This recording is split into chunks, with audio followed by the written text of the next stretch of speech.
avec le Cameroun, qui, à travers le ministre des Relations extérieures, Yves Lejeune Bela Bela, a présenté les excuses de son gouvernement à l'ambassadeur d'Israël au Cameroun suite aux propos controversés de Jean de Dieu Momo.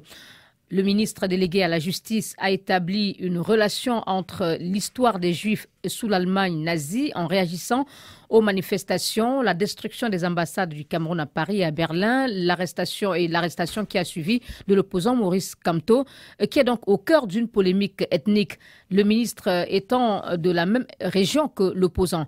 Maître Akeremouna, je rappelle, Francis le disait tout à l'heure, que vous êtes donc un allié politique de l'opposant Maurice Kamto.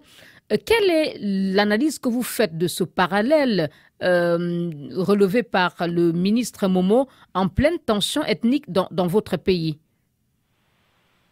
Écoutez, pareil, je ne sais pas. Ceux d'entre nous qui sommes habitués à écouter le ministre Momo ne sont pas surpris. Le problème est que le contexte et ce qu'il a dit est quand même assez étonnant. Ça s'est passé sur le poste national. Avec des journalistes quand même de qualité, et apparemment c'était pas en live, alors je ne sais pas pourquoi ça s'est passé ainsi. Bon, écoutez, il y a beaucoup de choses que Momo dit que je ne prends pas au sérieux, donc je ne pense pas il y a un besoin d'attarder sur ça. C'est deux situations complètement différentes, parce que si on pousse l'analogie très loin, on va aboutir, n'est-ce pas, à des choses qui sont assez fâcheux et même surprenant. Donc, je ne prends pas ça au sérieux. Il a parlé comme il a souvent de parler, mais c'est ce qu'il est bâton, mais c'est tout. Certains ont vite fait mettre à Keremouna de dire que le vivre ensemble est en péril au Cameroun à la faveur de ces déclarations.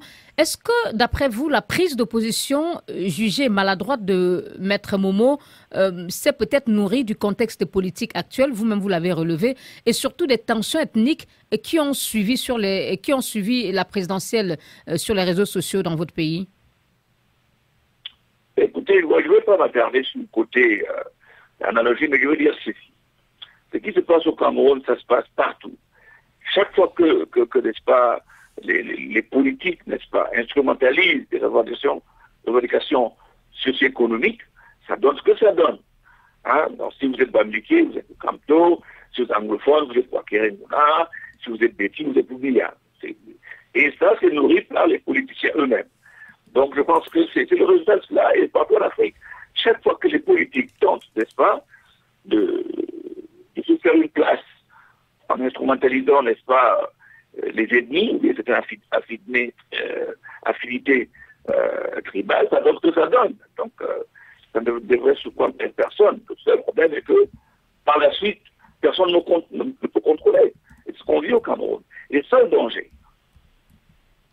Il faut peut-être rappeler précisément à Keremouna les mots qui ont été prononcés par ce ministre, parce qu'on parle quand même d'un ministre de la République, qui a déclaré ceci.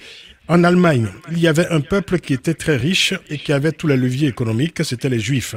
Ils étaient d'une arrogance telle que les peuples allemands se sentaient un peu frustrés. Puis un jour est venu au pouvoir un certain Hitler qui a mis ces populations-là dans des chambres à gaz. Il faut que les gens instruits comme M. Kamto puissent savoir où ils mènent leur peuple. Fin de citation. Alors, je le disais, Maître Akeremouna, c'est un ministre de la République qui prononce ces paroles. Est-ce qu'il s'agit d'un simple dérapage verbal, comme vous le dites, ou d'une faute politique majeure? Écoutez, cher ami ministre de la République, qu'on fait aucune connaissance ou aucune expertise, hein, surtout la façon dont on les nomme. Donc, je ne vais pas aller de ce côté-là. Le fait que le gouvernement a très vite refusé, n'est-ce pas, de nous reconnaître comme un des leurs, ça veut dire ce que ça veut dire. Donc, ça a été fait comme un citoyen lambda, pas comme un membre du gouvernement. C'est ce qu'il faudrait dire. Oui, le gouvernement qui s'est désolidarisé en indiquant que c'était des propos tenus à titre personnel, que c'était des propos qui n'engageaient aucunement le gouvernement. Bon, ben justement, voilà, qui a engagé lui et son parti politique. C'est ce que j'ai pu comprendre. Oui, c'est difficile quand même. Non, mais je disais donc c'est difficile de distinguer les paroles d'un ministre de l'ensemble du gouvernement. Avec le peuple qui n'était pas, je ne sais pas comment on dit en français, Aryan. Aryan, c'est ça? C'était une histoire de race. La race aryenne, oui. Justement, donc ça prenait les Noirs et tous les autres. Donc je pense que c'est vraiment très très mal vu, très mal vu. Il est vrai qu'on ne parle que de cas des Juifs, mais je pense que l'analogie là est très mal tombée. Et puis en plus, aujourd'hui, c'est peut-être gratifiant pour certains, donc les Bamileke eux-mêmes, de penser au peuple juif comme étant, n'est-ce pas, les Juifs camerounais, vraiment, je ne peux pas tirer cette analogie-là. Je pense que le problème est simple. C'est cette tentative qu'on tente, n'est-ce pas, d'instrumentaliser, n'est-ce pas, les différences ethniques à des fins politiques. Mais Maître Keremouna, comment rattrape-t-on ce genre de dérapage si c'en est un? Oh, mais c'est parce qu'il faudrait que, déjà en amont, que ce soit interdit. Parce qu'en même temps que Momo dit cela, il y a une radio qui appelait carrément la haine contre les Américains. On n'a rien dit. On n'a rien dit. Moi, je suis anglophone et pratiquement maintenant, quand vous êtes anglophone, c'est équivalent. C'est pas un tribut, certes, mais c'est équivalent d'être historique. Donc, ce sont ces amalgames-là qui sont, je dois dire, encouragés par l'État lui-même, qui finissent, n'est-ce pas, par nous faire mal. C'est ça. C'est cela. C'est cette faiblesse politique qu'on est content de rattraper, n'est-ce pas, en créant des zones ethniques un peu partout. Et c'est très dangereux. Je pense qu'au Cameroun, maintenant, on est sur une bonne glissante, et je ne sais pas où ça va nous amener. Sans vouloir remuer, vraiment, c'est pas du tout mon intention, Maître Keremouna, sans vouloir remuer cette tension ethnique, on sait que des excuses donc ont été présentées par le gouvernement camerounais à l'ambassade d'Israël. On pourra aussi s'attendre à ce que des excuses soient présentées à la catégorie de la population qui s'est sentie visée par ces propos, par les propos de ce ministre, non? Même plus, par la menace qui est englobée dans cette analogie. On dit qu'il y a une menace, si vous continuez, donc vous aurez le même sort. Donc je pense que c'est très grave. Oui. Et moi je pense que c'est même très grave pour le peuple bamileke que ça l'est pour les Juifs. Juste préciser, Maître Keremouna, je le disais en début d'émission, le Maître Momo qui a tenu ses propos est lui-même originaire de l'ethnie voilà, dont il parlait. Oui. Mais c'est vrai, mais écoute, Maître Momo a été nommé ministre par les autres, entre guillemets, donc je pense que on dit en anglais, he who pays the piper names the tune, celui qui finance le musicien choisit la chanson, donc je pense que c'est un peu cela, on est le vrai surpris. L'affaire inquiète quand même beaucoup dans le pays, Maître Keremouna, parce que je vais juste prendre l'exemple de ce groupement interpatronal du Cameroun, JICAM, qui a exprimé dans un récent communiqué ses vives préoccupations face à la dégradation, dit ce communiqué, du climat social. Cette organisation s'inquiète des dérives observées ces derniers jours dans les médias et réseaux sociaux qui prennent la forme d'appels incessants à opposer les uns aux autres. Est-ce que vous pensez, vous, Maître Keremouna, qu'il existe réellement aujourd'hui au Cameroun des menaces d'affrontement intercommunautaire et quels sont les facteurs qui ont amené à l'instauration de ce climat? Écoutez, c'est un problème de gouvernance. Je dis que tout gouvernement faible, n'est-ce pas, doit trouver des choses, n'est-ce pas, qui vont nous amener à parler d'autres choses. Et moi, anglophone de mon État, il est quand même un peu surpris qu'on est dans un pays qui est complètement déchiré, n'est-ce pas, par une guerre. On en est à plus de 500 000 personnes déplacées internes. On est à presque 50 000 réfugiés, n'est-ce pas, au Nigeria. On est à plus de 100 villages brûlés. On est à presque 3 ans sans école dans le nord-ouest du sud-ouest. Et plein de filles qui tombent enceintes de bas âge. Et on en est à s'offusquer, n'est-ce pas, les déclarations d'un certain ministre Momo. Moi, vraiment, ce n'est pas ça qui m'interpelle aujourd'hui. Ce qui m'interpelle aujourd'hui, c'est la situation très grave dans le nord-ouest du sud-ouest, et sur lequel, n'est-ce pas, des gens sont arrêtés. Et où je vous parle, là, il y a un procès qui avait hier, n'est-ce pas, il y a eu des militaires. Vous avez 12 personnes qui sont tous anglophones, jugées devant une instance qui ne parle que français. Ça, ce sont des problèmes réels. Et en vient sur cela, c'est ce qui peut mettre cette situation, bien sûr, n'est-ce pas, partant un tour sur le principe que les ennemis de mes amis sont mes ennemis. Bon, écoutez, ça peut donner n'importe quoi, et je suis d'accord avec vous. On est sur une plante très glissante, et j'ai vraiment peur pour mon pays. D'accord. Quand on vous entend, Maître Akeremouna, voilà, la conclusion qu'on tire, c'est que le vivre ensemble est véritablement en panne au Cameroun, il est en péril. Vous semblez dire même qu'il y a dans la crise ethnique, dans la crise régionale ou anglophone, une crise ethnique. Comment peut-on réussir aujourd'hui à sortir de cette pente dangereuse dans laquelle se trouve le Cameroun? C'est un problème de gouvernance, tout simplement. C'est la faillite de notre système de gouvernance qui pousse les gens, n'est-ce pas, à ce que nous avons. Vous pouvez dire, non, c'est un problème dans le contexte camerounais. Et vous mettez le défi, si vous voyez un francophone, demandez-lui de vous citer cas et dit dans la zone anglophone. Il ne pourra pas.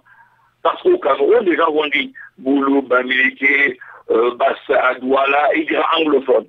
Comme c'était une ethnie. Donc, dans le contexte camerounais, les gens ont tendance à considérer les anglophones, n'est-ce pas, comme étant un tribu. D'ailleurs, pour des besoins, ils vont dire anglo-bami. Mais justement, là, c'est un diagnostic, Maître Akere. Comment résoudre la situation aujourd'hui? Vous avez relevé qu'il y a une crise ethnique, il y a aussi la crise anglophone ou régionale, mais comment est-ce qu'on peut résoudre toutes ces crises aujourd'hui pour épargner le Cameroun d'une situation encore plus grave, peut-être de conflits intercommunautaires ou interethniques? Mais là où on est parti, il faut absolument qu'il y ait un dialogue national pour mettre inclusif, pour remettre, n'est-ce pas, pour faire un reset, pour remettre, n'est-ce pas, les compteurs à zéro. On a eu un semblant de 187, mais là, il faut absolument qu'on puisse s'asseoir et repenser la chose. C'est urgent. C'est urgent. C'est urgent, c'est urgent vraiment. Parce que là, on est parti, si quelqu'un vous dit que de là où on est, on peut s'asseoir en légiférant ou en parlant ou bien par l'oppression, le problème, ce n'est plus possible. Il faut absolument qu'on puisse s'asseoir, repenser la République, repenser la forme de l'État. Qu'est-ce qu'il faut faire? On voit les textes, on voit comment les élections devront se passer dans ce contexte. Il y a beaucoup de choses à revoir. Tant qu'on ne le fait pas, mais comment les textes peuvent-ils amener les gens à changer leur manière de penser et leur état d'esprit par rapport au regard qu'ils ont sur leurs compatriotes d'une ethnie différente? Est-ce que les textes peuvent arriver à résoudre ce... Les textes ne peuvent pas, c'est ce que c'est hors de ce gouvernement. Il pense que par les textes, on peut régler les problèmes. Par les élections, on peut régler les problèmes. C'est impossible. C'est impossible. Tant que les gens ne parlent pas, ne conviennent pas de quelque chose, qui l'inscrivent dans les textes, on ne peut pas avancer. On ne peut pas s'asseoir et légiférer, penser que bon, ben écoute, il faut qu'il y ait la loi, on fait comme ça. C'est pas possible. C'est pas possible. Tant que les gens ne s'asseyent pas, se parlent, trouver un autre cadre de vivre ensemble, et légiférer maintenant sur ce que les Camerounais ont comme aspiration, tant qu'on ne le fait pas, on n'ira nulle part. Francis? Oui, il nous reste très peu de temps avant la pause. On va peut-être marquer la pause dès maintenant et ensuite écouter notre confrère depuis Bangui, Mathurin Momé, qui a suivi cette première partie de l'émission. Il va nous apporter son commentaire. Nous allons certainement évoquer ensuite également l'arrestation et l'incarcération, en tout cas le placement en détention de Maurice Kamto, ancien candidat à la présidentielle et pour qui notre grand témoin Akeremouna avait appelé à voter en octobre dernier lors de la présidentielle. Ne partez pas, on se retrouve juste après la pause. Le débat BBC Afrique, Africa numéro 1 Paris. Suite au débat BBC Afrique en duplex à Dakar et Paris, notre grand témoin invité dans cette édition depuis Yaoundé au téléphone, Maître Akeremouna, président du mouvement NAO, ancien candidat à l'élection présidentielle camerounaise de 2018. Et notre confrère invité depuis Bangui, Mathurin Momé au téléphone, directeur de la publication du journal Le Confident, édité en Centrafrique. Un commentaire général sur cette situation, cette crainte pour le vivre ensemble, disait Liliane au Cameroun, Mathurin Momé. Oui, je suis là. On vous écoute. La crainte oui. Les menaces qui pèsent sur le vivre ensemble. S'il vous plaît. La ligne. Quel est votre commentaire général sur ce que vous avez entendu sur ces menaces qui pèsent sur le vivre ensemble au Cameroun entre différentes catégories de la population? Bon, mais... À la suite notamment des déclarations de ce ministre, le ministre de la Justice. Oui, Délégué. La RCA vit la même situation. Et nous sommes préoccupés puisque c'est à partir du Cameroun que la RCA s'approvisionne. Vous savez que c'est un pays enclavé. Ça nous préoccupe d'autant que nous pensons que le Cameroun a intérêt à pouvoir régler politiquement cette crise par le dialogue et un dialogue franc pour remettre en confiance cette population qui milite pour la partition du pays. Oui. Donc vous dites qu'il y a des similitudes, excusez-moi Francis, entre ce qui se passe au Cameroun et votre pays, la Centrafrique? Oui, il y a une similitude. Et il y a une similitude dans la mesure où nous avons les groupes armés, les rebelles et mercenaires, qui militent pour la partition du pays, afin de mieux contrôler, parce que, vous savez, les rebelles et les mercenaires là sont utilisés par l'extérieur. Et eux, ils sont manipulés à outrance.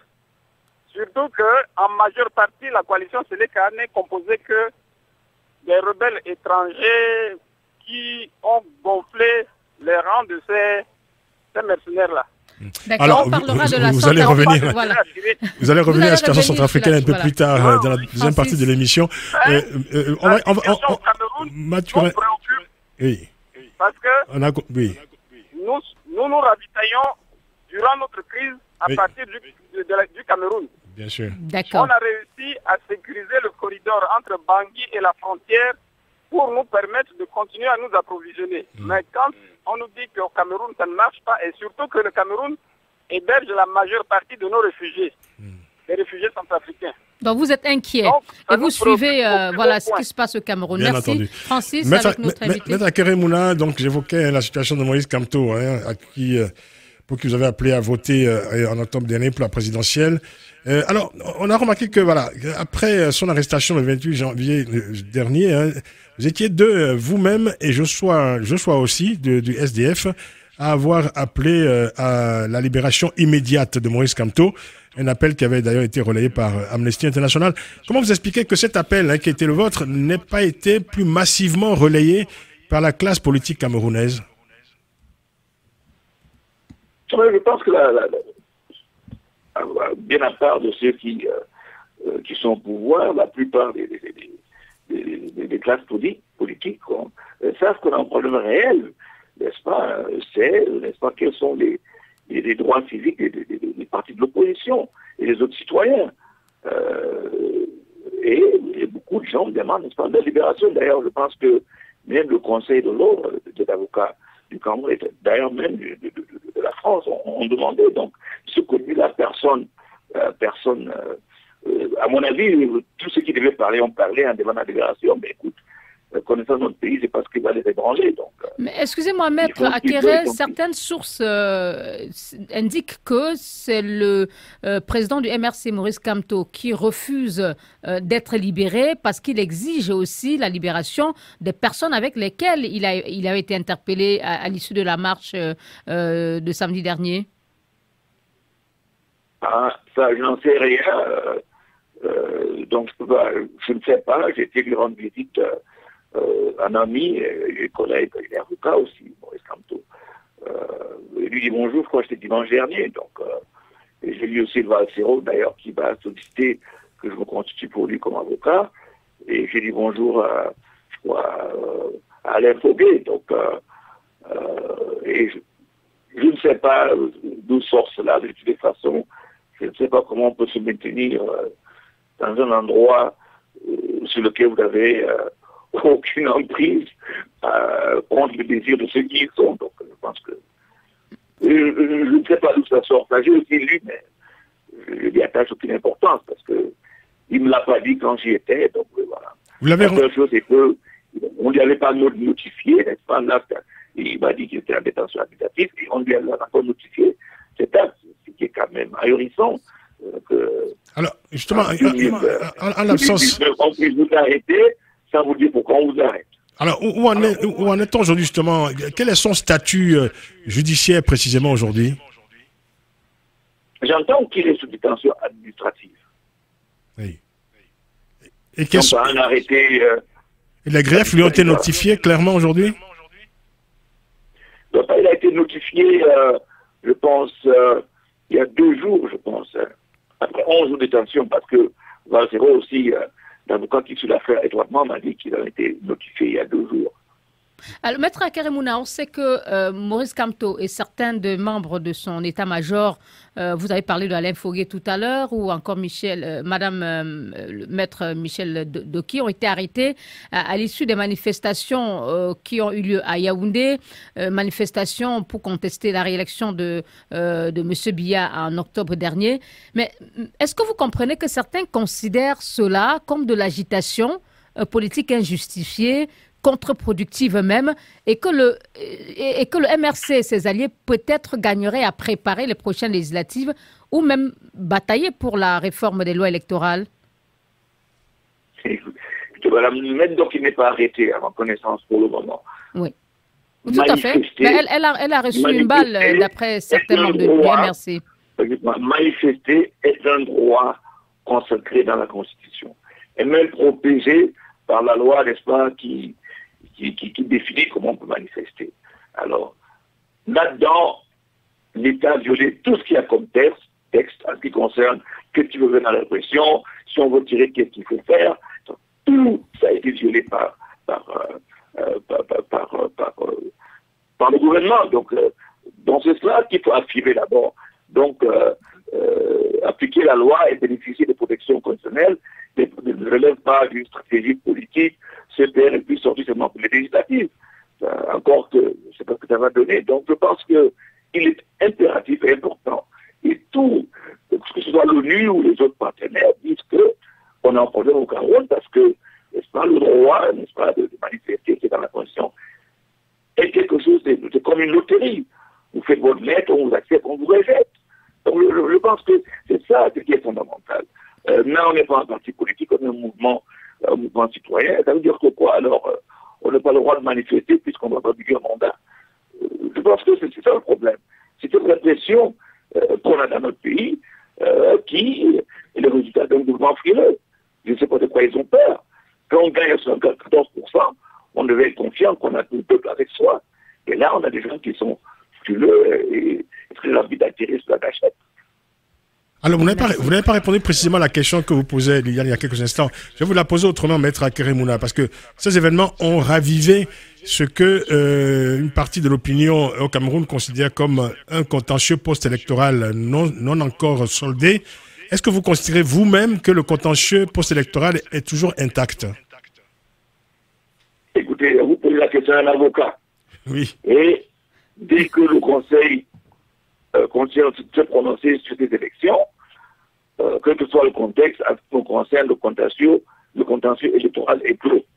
D'accord. Et je l'avais dit aussi